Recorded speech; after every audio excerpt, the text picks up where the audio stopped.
예, 오늘 본문의 말씀은 어제에 이어서 마지막 때의 또 다른 징조에 대한 예수님의 예언의 말씀입니다. 이 성전이 무너지는 것에 대한 예언의 말씀입니다. 이 성전은 이 하나님을 예배하는 처소입니다.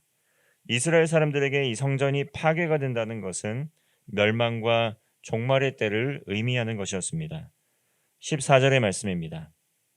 멸망에 가증한 것이 서지 못할 것에 선 것을 보거든 읽는 자는 깨달을진저 그때 유대에 있는 자들은 산으로 도망할지어다.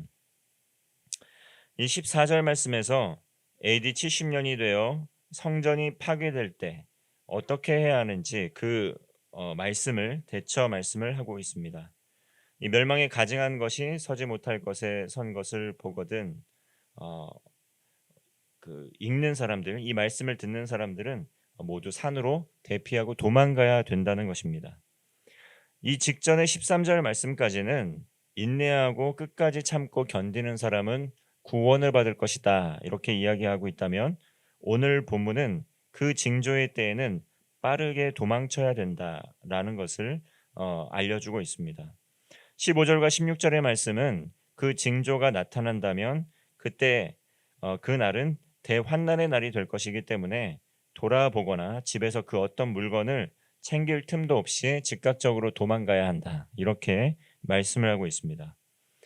실제로 유대의 역사가 요세푸스에 의하면 AD 70년도에 이 로마의 군대가 예루살렘을 함락하기 위해서 예루살렘에 진격해 왔을 때, 이 포위하였을 때 일어났던 끔찍한 일들을 묘사를 하고 있습니다. 이 로마가 예루살렘을 포위해서 이 굶주림에 지친 이스라엘 사람들, 그때 그 굶주림을 달래기 위해서 이 자식을 잡아먹기까지 했고, 또 약간의 이득을 위해서 서로 다투기 일쑤였다, 이렇게 기록이 되어 있다고 합니다. 그래서 로마 군대의 손에 의해 죽은 유대인보다 또 같은 유대인의 손에 죽은 유대인이 많을 정도로 이 끔찍한 일들이 그곳에서 일어났다고 합니다. 예수님께서는 이렇게 끔찍한 일을 겪지 않도록 이 마지막 때 이 성전의 파괴, 이 종말의 징조가 나타난다면 그때에는 재빠르게 도망가야 한다, 이렇게 말씀을 하신 것입니다. 그렇지 않으면 이 참혹한 결말을 맞이하게 될 것이다 라는 것이죠. 또한 그때의 거짓 선지자들은 이 거짓 그리스도가 일어나서 믿음의 사람들을 미혹하겠지만 그들 역시 믿으면 안 된다, 이렇게 말씀하고 있습니다. 21절 말씀입니다. 그때 어떤 사람이 너희에게 말하되 보라 그리스도가 여기 있다, 보라 저기 있다 하여도 믿지 말라. 예수님께서는 이 혼란한 틈을 타서 그리스도를 증언한 자신이 이 그리스도임을, 또 그리스도에 대해서 증언하는 사람이 많이 일어나겠지만 그들을 믿지 말고 속지 말라, 이렇게 명령을 하십니다. 이 예루살렘 성전 파괴는 사실 엄밀히 따져서 세상이 멸망하는 그 징조는 아니었습니다. 오히려 새로운 시작을 알리는 메시지였다는 것이죠. 예수님께서 그 말씀으로 직접 증거하시기도 했습니다. 이 성전이 또 파괴되겠지만 사흘 만에 이 성전을 다시 재건할 것이다, 이렇게 말씀을 하셨기 때문입니다. 이 성전 파괴의 사건은 멸망의 징조가 아니라 또 다른 시작에 대한 알림의 메시지이기도 했습니다. 비록 성전이 파괴되었지만 예수님께서는 각각의 그리스도인들을 살아있는 성전으로 삼으셨다는 것입니다. 그리고 그 믿음을 가진 성도들에게 성령 하나님께서 또 내주하시는 은혜를 주셨다는 것입니다. 지금도 예수 그리스도를 구주로 영접하는 사람들에게는 성령 하나님께서 동행하시고 지금도 어디를 가든지 무엇을 하든지 또 다스리시고 통치하고 계십니다. 이 성전이라는 건물의 의미, 성전에 임하시는 그 처소의 의미는 성전 파괴 사건을 통해서 또 예수 그리스도께서 십자가에서 죽으시고 다시 살아나시고 부활 승천하신 이후에 이 성령을 주시겠다고 약속하신 그 약속을 통해서 이미 이루어졌고, 또 AD 70년의 성전이 파괴된 것은 그것에 대한 예수님의 확증의 말씀, 하나님의 확증의 이 말씀이었다는 것을 우리는 기억해야 된다는 것입니다.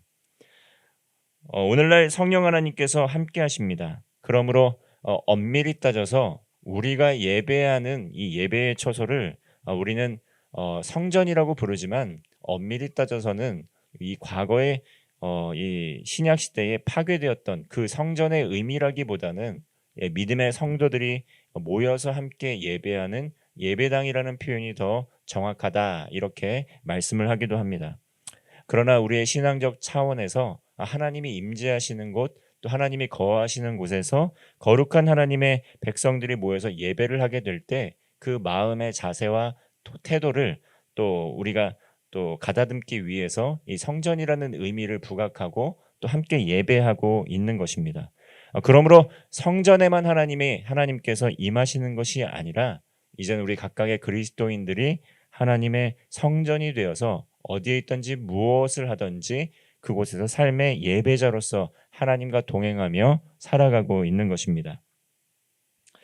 그때에 그 성전 파괴의 날에 그러나 우리가 기억해야 될 것은 이 거짓 그리스도와 선지자들이 일어나서 그 이후에도 계속적으로 일어나서 이적과 기사를 행하면서 내가 그리스도다, 또 그리스도는 이렇게 오실 것이다, 이렇게 말씀에 있지 않은 내용들을 미혹하는 이들이 곳곳에서 일어나게 될 것이라는 겁니다.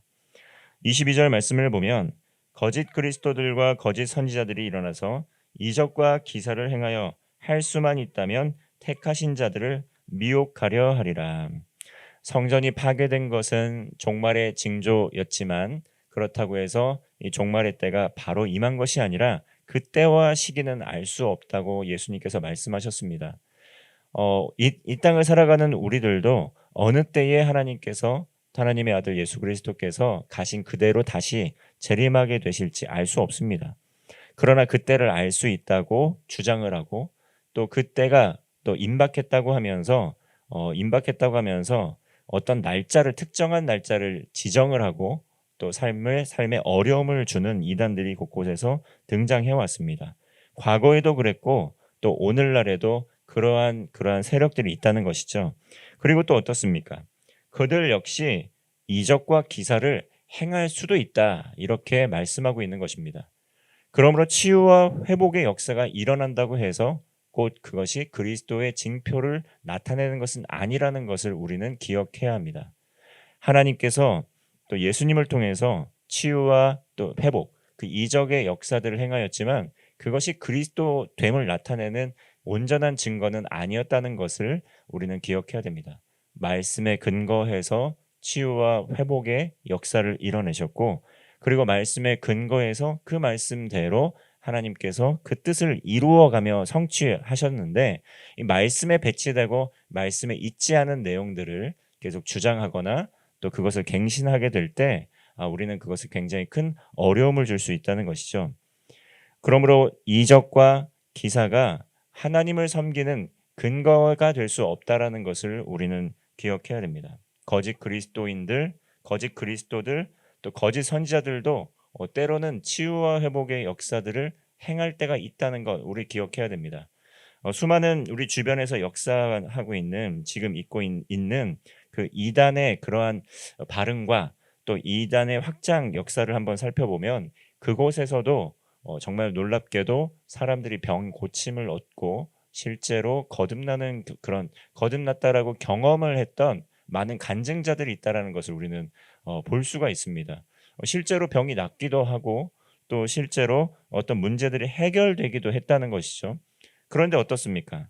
결국은 말씀에 근거한 신앙생활이 아니다 보니까 이 말씀과는 동떨어진 그런 이상한 신앙생활을 하게 되고 하나님의 뜻과는 거리가 먼 곳으로 나아가게 된다는 것이죠.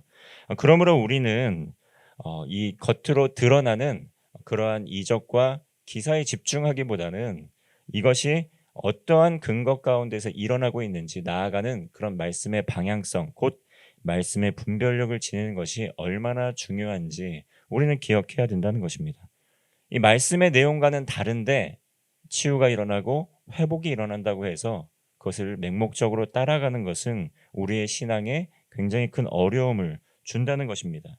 왜냐하면 거짓 그리스도들과 거짓 선지자들도 때로는 그러한 능력을 행하는 사람들이 곳곳에서 일어날 수 있다. 성경에서는 이렇게 증거하고 있습니다. 그러므로 우리는 말씀으로 돌아가서 말씀을 직접 읽고 또 깨달을 수 있는 이 영적 분별력을 교회 공동체 안에서도 가져가는 것이 굉장히 중요하다는 것입니다. 능력만 보고 믿음을 갖게 되면 미혹당할 수 있습니다. 이 성도는 세상의 소리와 이 징조에 휩쓸리지 않고 하나님의 말씀을 붙들고 영적 분별력을 갖고 살아가야 합니다. 그렇게 진정한 마지막 날에는 그리스도께서 큰 권능과 영광의 모습으로 영광으로 오실 것입니다. 마가복음 13장 26절 말씀 우리 함께 합독하도록 하겠습니다. 그때 인자가 구름을 타고 큰 권능과 영광으로 오는 것을 사람들이 보리라. 그렇게 정말 미혹당하지 않고 또 말씀 보기에 또 기도하기에 성도의 교제에 사랑하기에 또 복음을 증거하기에 힘을 쓰다 보면 어느 때와 시기는 정확하게 지정할 수 없으나 마지막 때에 예수님께서 다시 오시게 될 것이다. 이렇게 말씀하고 있습니다. 이 말씀은 다니엘 7장 13절의 말씀을 인용한 본문인데 이 다니엘 7장의 말씀의 문맥을 보면 인자의 오심이 아니라 또 그리스도께서 고난을 받은 후에 하나님께로 가는 것, 문맥상으로는 그 의미를 보여주고 있습니다. 예수님의 승리와 또 그 예수님의 정통성에 대한 인정에 대한 이 말씀인 것입니다. 예수님께서 십자가에 죽으심 후에 예수님께서 전하신 이 복음의 내용과는 다른 이 성전이 파괴된 것입니다. 성전에만 하나님이 임재하셨습니까? 그렇지 않다라는 것입니다. 성전에 갇혀 있는 하나님이 아니라 이 예수님을 믿는 모든 사람들이 이제 구주로 시인하게 될 때 살아있는 성전이 되어서 어디를 가든지 무엇을 하든지 그곳에서 하나님을 예배하는 예배자로 살아갈 수 있었다는 것이죠. 구약에는 이 중앙 성소 사상이 있습니다. 성소에만 하나님이 임재한다는 성소 사상이 있었습니다.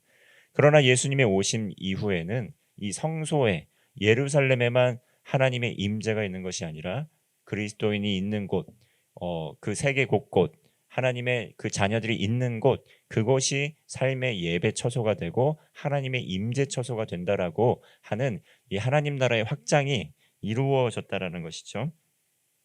성전이 무너지게 된 것은 우연한 사건이 아닙니다. 이제는 이 성전이 아니라 너희들을 하나님의 성전 삼아서 있는 모든 곳에서 하나님을 예배하며 삶의 예배자로 살아갈 수 있도록 함께 동행하고 그곳을 하나님의 나라로 이루어 가겠다라는 하나님의 뜻과 계획이 실천되고 있음을 말씀한 것입니다. 예수님의 십자가의 죽으심과 부활하심으로 모든 사역들 또 이 성전 파괴 사건을 통해서 예수님의 말씀처럼 하나님의 언약이 신실하게 또 이행되고 있다라는 것을 우린 역사를 통해서 알 수가 있습니다.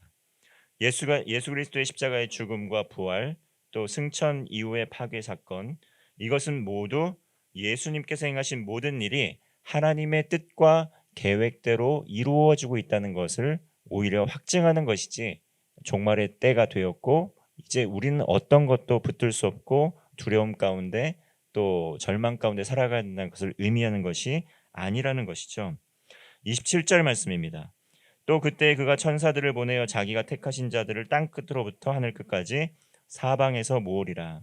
이 마지막 때에 진정한 마지막 때 예수 그리스도께서 다시 오시는 그 종말의 때 마지막 때에는 천사들을 보내어서 자기가 택하신 자들을 땅 끝으로부터 하늘 끝까지 사방에서 모으시겠다 이렇게 말씀을 합니다.